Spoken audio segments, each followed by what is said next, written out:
पर हमारी फिर वही दुर्दशा है, हमारी इंद्रियां मन संसार को सत्य मानकर, व्यवहार को सत्य मानकर प्रभु को भूले हुए समय को नष्ट कर रहे हैं। हे स्वामिनी जी, प्रीति रीति ही माही न जागी, नहीं सत्संग भयो। सत्संग में आ भी गए तो अच्छा नहीं लगता, क्योंकि अपने मन का संग अच्छा लगता है। मन कहता है ये भोग मिल जाए तो सुखी, मन कहता है सब मेरे अनुकूल हो जाए तो सुखी। ये नहीं सीखा कि मैं इष्ट और गुरु के अनुकूल बनूं, ये नहीं सीखा मैं शास्त्र की आज्ञा के अनुकूल बनूं। इंद्रियों का गुलाम, मन का गुलाम पूरी सृष्टि से अपनी अनुकूलता चाहता है, स्वप्न में भी अनुकूलता नहीं मिल सकती, दंड विधान और हो जाएगा। एक प्रसंग में देखा, एक राजा बड़ा पुण्यात्मा था, उसका केवल एक अपराध बना, अपनी पत्नी को अपनी दासी समझ करके कटु वचन बोलना, प्रतिकूल व्यवहार करना। बड़ा पुण्यात्मा, धर्मात्मा। जब शरीर पूरा हुआ तो धर्मराज जी ने निर्णय किया कि इसका एक अपराध है। पत्नी का मतलब दासी नहीं, अर्धांगिनी। मनमानी आप व्यवहार नहीं कर सकते, इसका अपराध हुआ। इसको नरक तो नहीं भुगाना है, नरक दिखाना है। अब पुण्यात्मा केवल एक अपराध से कभी कटुवचन बोल दिए, कभी प्रतिकूलता। जैसे धर्मराज युधिष्ठिर, जीवन में कोई नारकी गति वाले आचरण एक भी नहीं, एक बार झूठ बोल दिया। भगवान ने आदेश किया, कह दो अश्वत्थामा हतो, अश्वत्थामा मारा गया। आपने थोड़ी अपनी बुद्धि लगा ली, उनका अश्वत्थामा हतो नरोआ कुंजरो, और पता था हाथी मारा गया है, फिर क्यों बोल दिया झूठ? बोले इनको नरक दिखाओ। एक बार नरक दिखाना पड़ेगा, क्योंकि इन्होंने एक अपराध किया। अब विचार करो हमारे लोगों की दुर्दशा क्या होगी, हम लोगों को क्या मिलेगा, कौन सी दुर्गति होगी। जहां बड़े बड़े महापुरुषों की छोटी सी गलती में भी नरक दर्शन करवाया गया, तो हम लोगों को तो नरक ही वास मिलेगा यदि प्रभु की शरण में होकर भजन न किए। सत्संग मिलता है, इनकी बातों को नहीं पकड़ते। सत्संग अमृत है, पर इसकी बात को पकड़ो सत्संग की, नहीं मनमानी सोच, मनमानी चिंतन, मनमानी आचरण। क्या करेगा सत्संग? थोड़ी देर सत्संग सुन लिया फिर मनमानी आचरण नहीं। जय श्री हरिवंश नरक गति दुर्भर, यम द्वारे कटियत नक्शी के। छोटी सी भी गलती का दंड मिलेगा, एक सेकंड भी जो आपने गलत किया है उसका भी दंड मिलेगा। कोई भी हो, जो भक्त है अगर उससे गलती होती है, भगवान का शरणागत है, तो हृदय जलता है, पश्चाताप होता है और भगवान से त्राहिमाम क्षमा हो जाता है। अवसर है। हे प्रिया, जो आपने सत्संग दिया पर हमने सत्संग को स्वीकार नहीं किया। पूरा सत्संग सुना, इसके बाद शब्द क्या स्वीकार किया? कुछ नहीं। तो मिला क्या? जितनी देर सत्संग में बैठे वो समय तो सार्थक गया, लेकिन वचन ना मानने के कारण सत्संग का जो लाभ मिलना चाहिए वो नहीं मिला। जहां मृत्यु लोक के सुख की बात क्या कही जाए, स्वर्ग सुख की बात क्या कही जाए, मोक्ष सुख भी जिस सत्संग की तुलना में नहीं रखा गया, तात स्वर्ग अपवर्ग सुख। फिर वहां हम नारकी गतियों को प्राप्त होने वाले आचरणों में सुख। लव मात्र का सत्संग हमारे जीवन का परिवर्तन कर दे, पर हम स्वीकार तो करें। हम मन को, बुद्धि को सत्संग के मनन और निश्चय में तो लगावें, तब हमारे हृदय में प्रीति रीति जागृत हो। गौरी सखी कह रहे, जन्म सब यूं ही बीत गयो, कोटि कुकर्म किए निशिवासर, छिनहु न नाम लयो, भजन भावना ये न परसी, विषयन सहज गयो लाड़िली, जन्म सब यूं ही बीत गयो। प्रियाजू, इन दुष्ट इंद्रियों ने, मन ने कुकर्म ही करवाया। कुकर्म जो शास्त्र विरुद्ध है। रात दिन नाना प्रकार की भोग वासना का चिंतन करते हुए व्यतीत हो रहे हैं। आपका निरंतर नाम, आपका ध्यान, आपकी लीला गुण श्रवण, आपका चिंतन नहीं हो रहा है। हे किशोरी जो ये जन्म मिला है भजन करते हुए आपकी भावना में डूबे, पर भावना तो स्पर्श भी नहीं हो रही, बस भोगों की कल्पना चल रही, आपकी भावना नहीं। विषयों ने ऐसे फंसा लिया जैसे कोई दलदल में फंस जाए। अब हे लाडली जो आप ही निकाल सकती हो।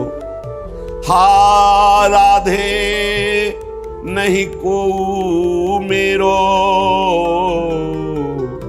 कबहू न टेरी कहो, सब ही भांति कुटिलपन लीन हो, कोटि प्रपंच ठयो, जन्म सब यूं ही बीत गयो। हा राधा, हा लाडली, आपके सिवा मेरा कोई नहीं है, कभी आर्त भाव से ऐसा नहीं पुकारते। हे प्रियाजू, बहुत कपटी हूं, बहुत कपटी हूं, ऊपर मुख से कुछ बात करता हूं, हृदय में कुछ होता है, आचरणों में कुछ होता है। स्वामिनी जी, कोटि कोटि प्रपंचों में मैं फंस चुका हूं।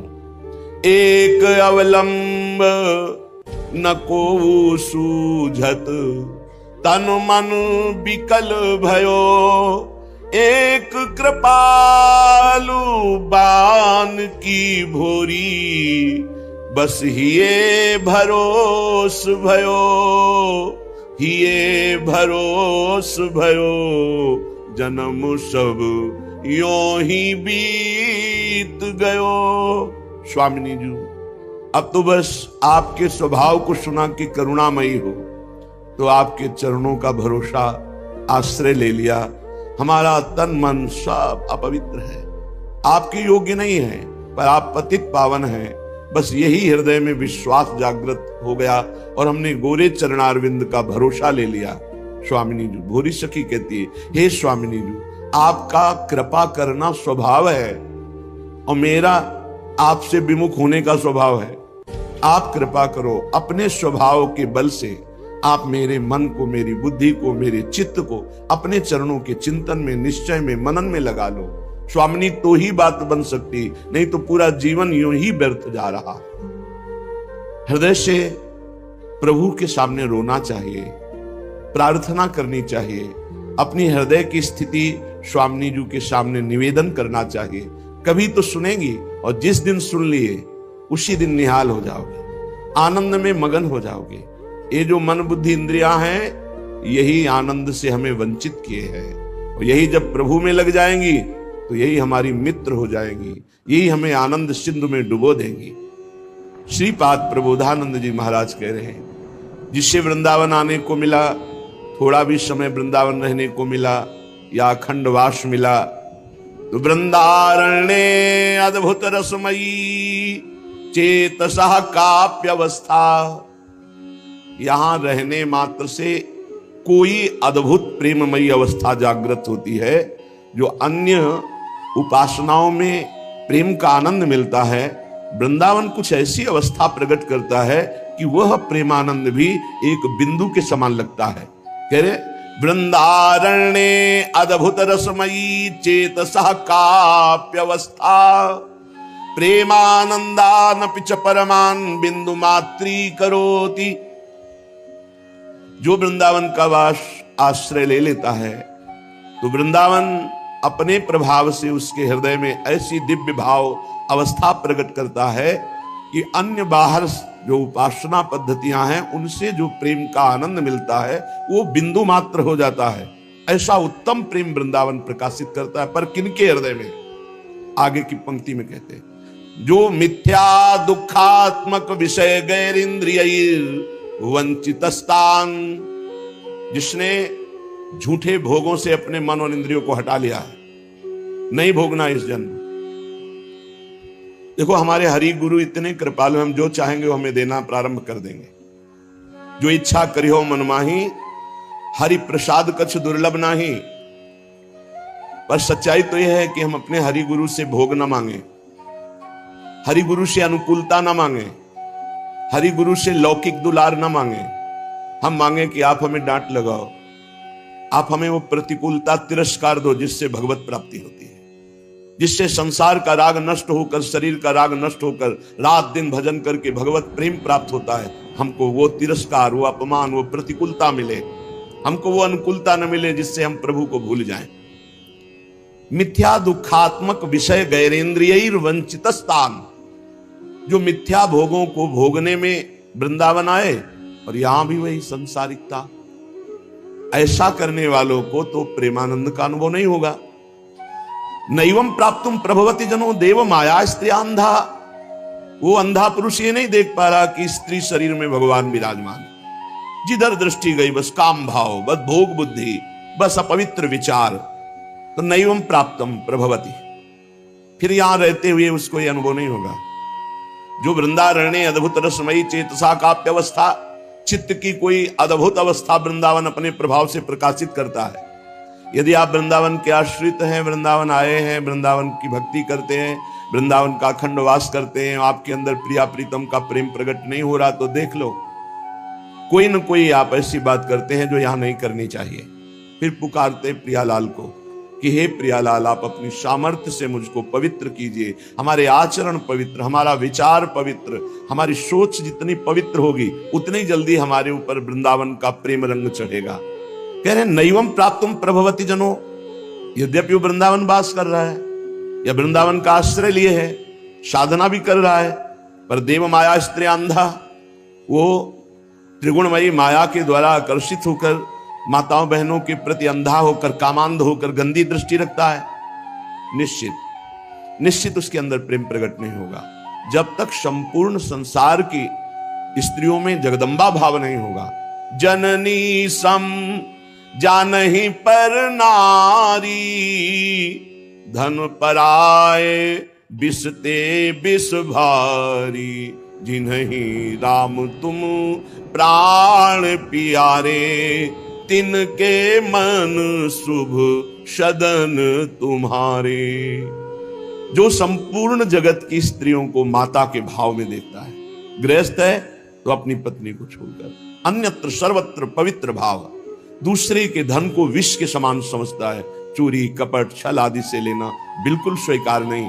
और प्रभु जो आपको प्राणों से भी अधिक प्यार करता है, उसके मन में सदैव प्रभु विराजमान रहते हैं। जो राधा नाम का निरंतर रटन करता है, तो राधा नाम प्रभाव क्या प्रकट करता है?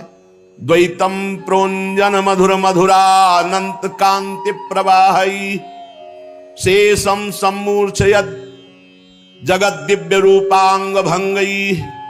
राधा राधा, तो इस द्वैत प्रपंच का नाश हो जाएगा तुम्हारी दृष्टि से। देखो, जब निर्मल चश्मा चढ़ता है तभी असली वस्तु दिखाई देती है। अगर कोई और रंग चढ़ा है तो वस्तु असली नहीं दिखाई देगी।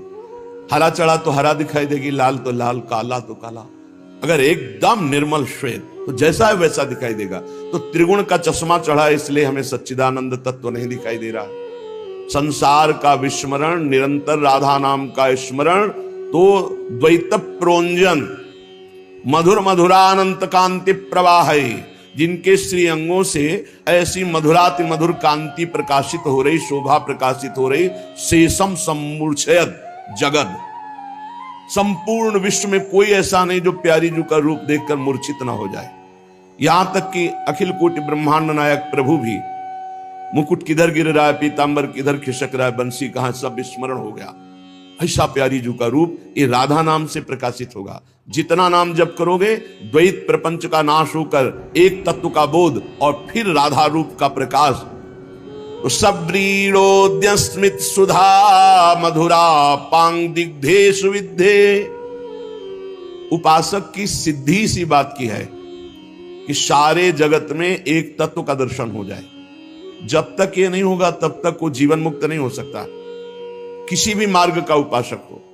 इसलिए हरिवंश महाप्रभु ने कहा, सेवक जी ने कहा हरि हरिवंश भेद नहीं होई, प्रभु ईश्वर जाने सब कोई, दो ही कहे नानन्यता। हरि और हरिवंश एक हैं। फिर कहा श्री हरिवंश विदित विधि वेदम, श्री हरिवंश जो तत्व भेदम, वेद के द्वारा जिस तत्व को जाना जाता है भेद तत्व हरिवंश है। तो विश्वंभर सब जगह आभास, वही विश्वंभर हरि हरिवंश सर्वत्र व्याप्त है। महाप्रभु हरिवंश चंद्र कह रहे सर्वान वस्तुतया निरीक्ष परम स्वाराध्य बुद्धिर्मम, मेरे ही आराध्य देव सब रूपों में विराजमान है। ये कहां दिखाई दे रहा है? यही दिखाई देना, वास्तविक दिखाई देना, ये सिद्धावस्था है। और जब तक साधक इसका चिंतन नहीं करता, विचार नहीं करता, तब तक साधन ही नहीं बन सकता। सब साधनाओं का पहला फल है सर्वत्र भगवत बुद्धि होना। जैसे गोस्वामी जी की जड़ चेतन जग जीव जत सकल राम मैं जानी, बंदो सबके पद कमल सदा जोरी जुग पानी। जड़ चैतन्य जितना कुछ सब राम जी है। गोस्वामी तुलसीदास जी देख रहे हैं, ये कह रहे हैं मैं केवल मानकर नहीं कर रहा, जानकर मुझे दिखाई दे रहा है। सिय राम मैं सब जग जानी, करऊं प्रणाम जोरी जुग पानी। संपूर्ण जगत सिया राम में। गोस्वामी तुलसीदास जी देख रहे अपने लोग चिद चिद लक्षणम सर्वम राधा कृष्ण मयम जगत। गीता वासुदेवा सर्वमिति, सब वासुदेव है। वेदांत सर्वम खलविदम ब्रह्म, ब्रह्म ही। कोई भी किसी भी मार्ग का हो, पहले अनुभव करना होगा कि एकमात्र पर ब्रह्म परमात्मा सच्चिदानंद प्रभु ही सब कुछ बने हुए हैं। ये बात कैसे समझ में आएगी? कैसे हम जानेंगे कि श्री भगवान सब रूपों में है? भगवान कृपा करते हैं और ये ज्ञान भगवान देते हैं। सोई जाने जिह देहु जनाई, जानत तुम्हें तुम्हें हो जाए। वही जानता है जिसे आप जना देते हो। जो जान जाता है आपको, आप में हो जाता है। ब्रह्मविद ब्रह्मवि भवति तस्मित् तज्जने भेदा भावात। भगवान और भगवान के भक्त में अभेद हो जाता है। जो ब्रह्म को जान जाता है वो ब्रह्ममय हो जाता है। तो जनाने वाला कौन है? प्रभु।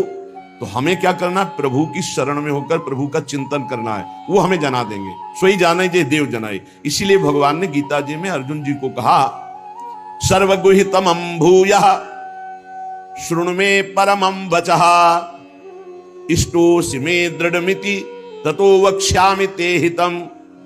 ये गुह्यतम ही नहीं, सर्वगुह्यतम बात मैं बता रहा हूं। गुह्यतम माने बड़ी गूढ़ रहस्यमय, जिसे कोई नहीं जानता। मेरे बड़े सर्वगुह्यतम वचन है, ध्यान से अर्जुन सुनो।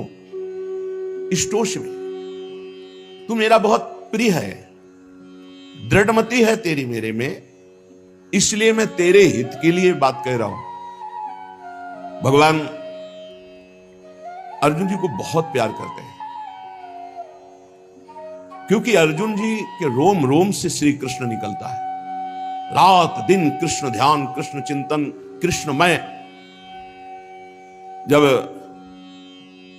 खांडोदाह कराया तो देवराज इंद्र आए और कहा केशव में कुछ देना चाहता हूं आपकी सेवा में, आप आज्ञा कीजिए मैं क्या दूं। तो कहा मेरी और अर्जुन की अखंड मैत्री बनी रहे, बस यही दीजिए।